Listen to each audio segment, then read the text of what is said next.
Today, I am with Rahul Roy at his mansion, enjoying all the beauty and the wealth that displayed here. Rahul Roy is not just a man who leads businesses. He is someone who builds vision, momentum, and people. Over the last 3 decades, Mr. Rahul Roy, a dynamic entrepreneur, has amassed a massive amount of success, wealth, fortune, and most of all, respect. He is known for turning ideas into powerful, scalable realities. But beyond titles and venture, Mr. Roy is known to be somewhat of a confluence creator, someone who brings together minds, people, and ideas to spark meaningful change.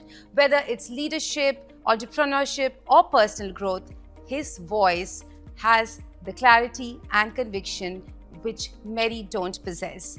Through his journey, he has inspired many people across generations to think bigger, act bolder, and lead with intent. And hence it comes as no surprise that Mr. Roy is the brain behind Confluence 2027, a major Bengali diaspora event happening in California from April 9th through April 11, 2027 at the San Jose Convention Center and the Civic Theater in California. How are you doing today, Mr. Roy? Good morning. Welcome to my place. Roshni, it's always a pleasure to see you. Absolutely. You inspire people just by your hello. If you say so, I agree. So, Rahul, what is it that sparked this venture, this idea in your mind, Confluence 2027?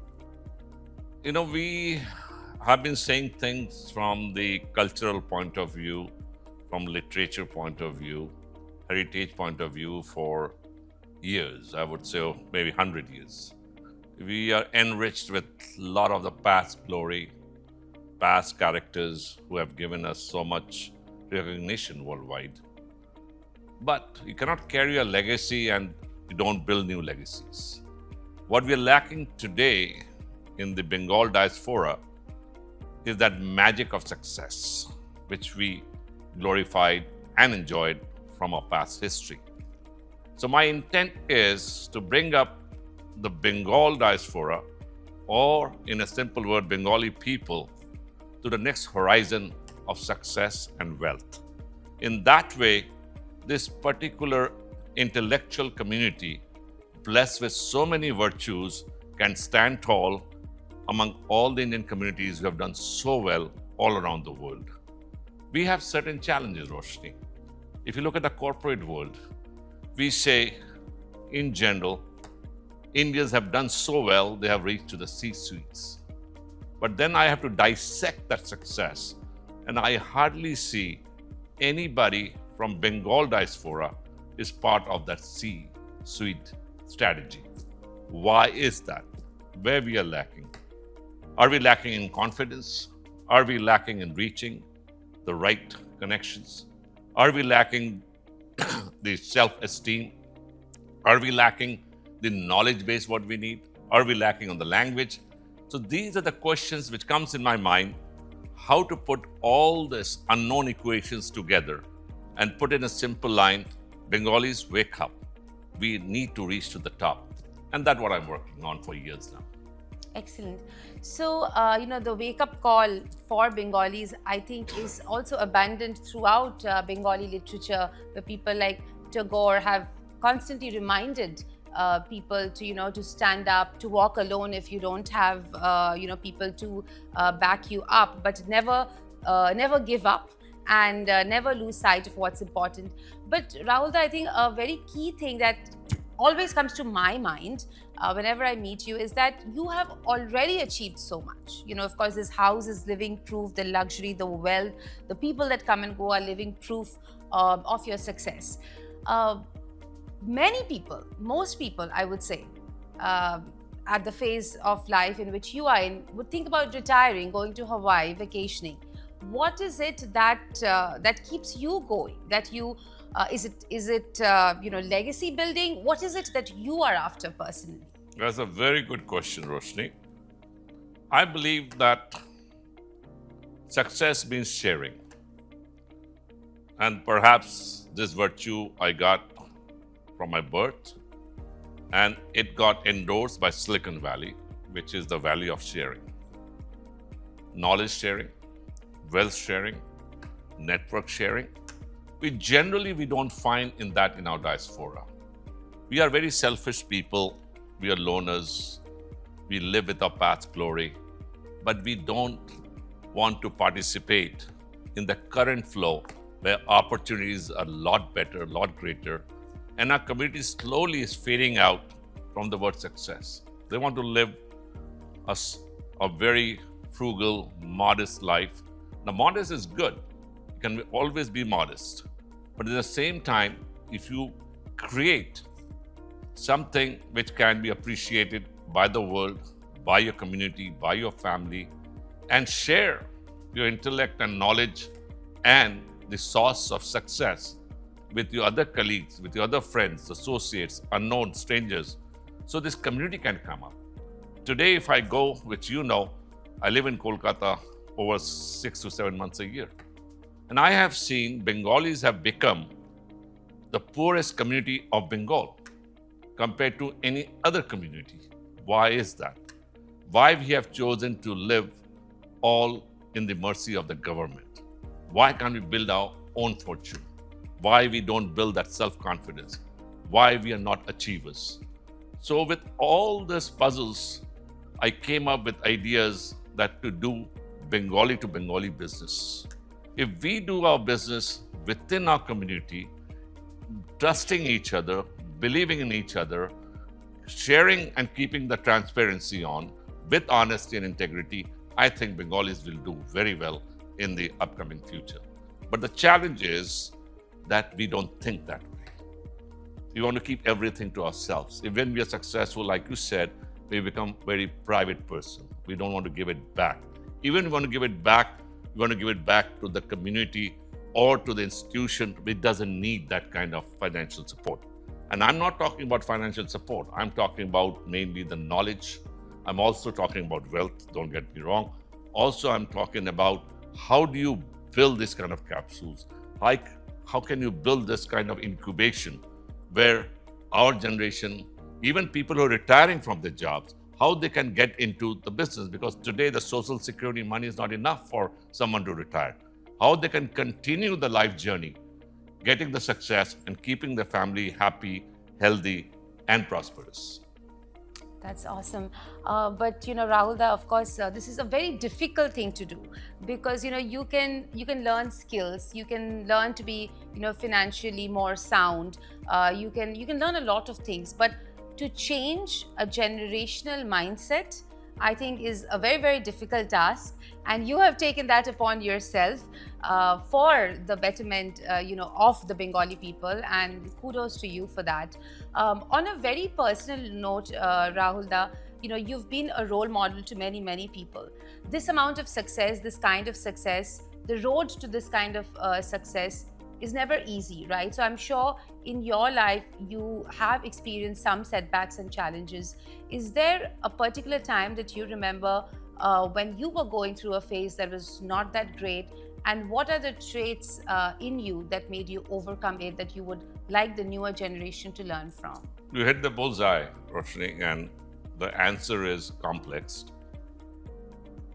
When people were thinking to work for big companies in the Valley in the 80s, and people are thinking they're known by their job, even they're in the lower level of engineering or mid-level and retiring from there. They felt they accomplished a lot by saying, hey, I work for IBM, or I work for Intel, or I work for, say, National Semiconductors. I always chose to do things in a very quiet manner and then let the world get surprised. And also work for smaller companies where my skill sets will be highly identified. My skill sets can get appreciated because in a jungle, I'll be lost. But if I work in a small environment, my work will be appreciated. My invention will be recognized. So I selected that way. And that gave me a confidence that, hey, I do have a brain. I do have a skill set. I do have the drive. I do have the perseverance. I do have the persuasiveness to take it to the next level. That's where I thought that instead of doing for somebody else, I rather do things for myself. And once you get that seed implanted in you, whether DNA or no DNA, I think that self-confidence, self-esteem always helps you to build your bumpy roads into a smoother surface. And that's what I followed the path. Awesome. So coming back to Confluence 2027, of course, the basic structure is there in place from what I know. Of course, I know very little till now. But what kind of team members, what kind of people are you looking to be part of your core team? And how can Bengali people all over the world participate and contribute to this mega event? Another good question. I have learned a lot. Like I said, every day I learn from everybody around me. And that's the thing which I think a lot of speakers say in today's world, but I mean it genuinely. I have really researched into the Jewish community, working with the Jewish people very closely. I've really worked very closely with the Marwari community, Gujarati community globally, and learned a lot from them about their community feelings, how they pull out people if they are in trouble, how they motivate, encourage people to come with us, start something new, how they create a support system of financing, how they create the reference building. So when they send somebody to some other company, they would say, apne hi bhai ki company hai, jao. Even he's not relative as a brother, he's just a friend. But they will say, mere bhai ke yahan jao, or mere judve bhai ke paas jao.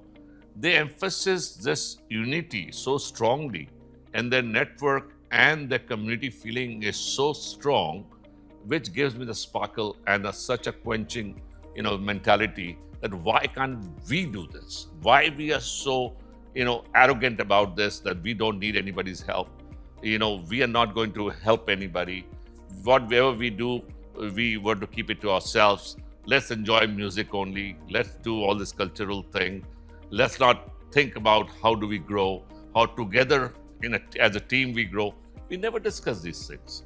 I'm sure you go to a lot of this weekend parties to other Bengali families.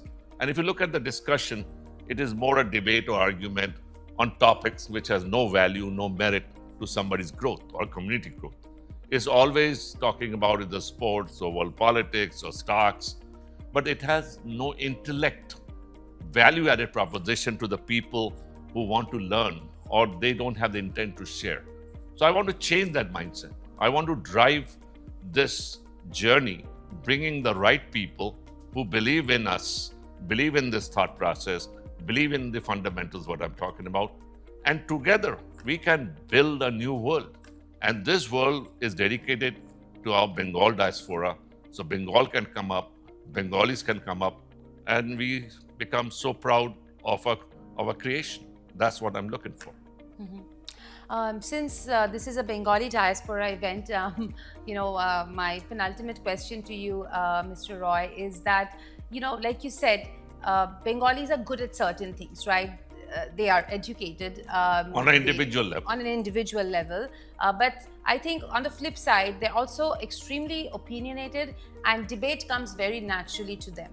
So as a leader, as a business leader and as a leader of people in an organization or even, in an event like this, how do you handle conflicts? How do you handle people who have, seemingly accurate but maybe differing viewpoints? Healthy debates always welcome because that expands and augments the knowledge set. That's why you need a team. I would rather say those are the suggestions and inputs instead of saying healthy debate.